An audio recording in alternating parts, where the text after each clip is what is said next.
Honourable Senators, I rise to speak to Bill C-4, somewhat of a bill with a bill attached, like a hitchhiker. Bill C-4 is titled the Making Life More Affordable for Canadians Act.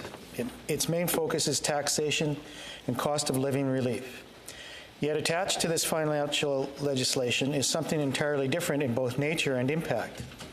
A provision that exempts federal political parties from provincial privacy laws, confirms their exemption from meaningful federal privacy protections, and applies this exemption retroactively for decades. This measure was not part of the government's election platform, and it is unrelated to the affordability provisions of the heart of this bill, C-4. We all know that this provision for federal political parties was not the subject of a robust debate in the other place. It was not the focus of the public conversation surrounding this bill, and yet its implications are significant, seemingly significant and enduring.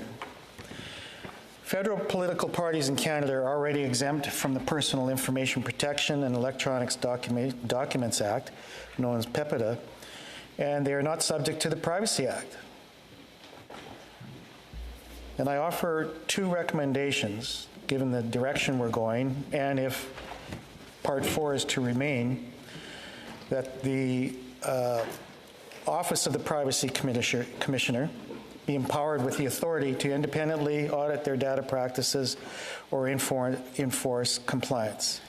Second recommendation, Elections Canada should also be able to require parties to publish privacy policies, but it has no authority to ensure those policies as yet to meet those enforceable standards, and that's up to the government to provide them.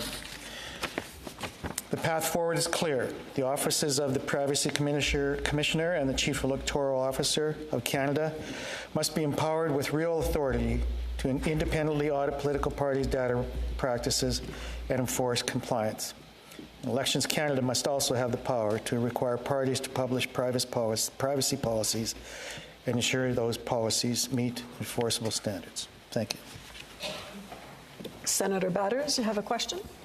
Senator Klyne, take a question. Thank you.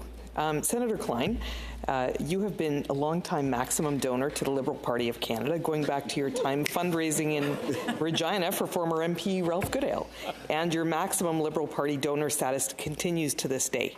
And in fact, in 2025, you were a maximum Liberal Party donor plus a maximum donor to Mark Carney's Liberal leadership campaign. And I know this because all this information is publicly available on the Elections Canada website now, today. So you have significant ties to the Liberal Party of Canada, which is fine. Guess what? I have significant ties to the Conservative Party of Canada. So given your major political involvement, including with MP candidates at the local level for so many years, don't you believe that our unelected chamber should exercise a level of deference on this Elections Act legislation to the elected members of the House of Commons who did vote unanimously for this entire Bill C-4 and who were elected by the Canadian public to cast their votes on behalf of their constituents? He's independent. Senator Klyne. Well, you know, my response would be... Senator now you got Klyne? me, you have, yes, would I take a question? Stand? Yes, I will. Yeah. Thank you. No somersaults. Now what you've got me worried about is my information's out there, and so maybe we should be doing something about that for Privacy Act considerations. I don't need everybody knowing everything about me. I didn't know you were a Conservative donor. Senator Batters.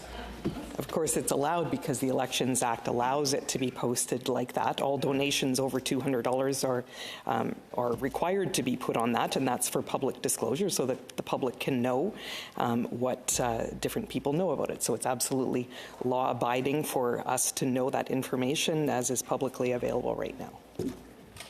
Senator Klyne, response to the question?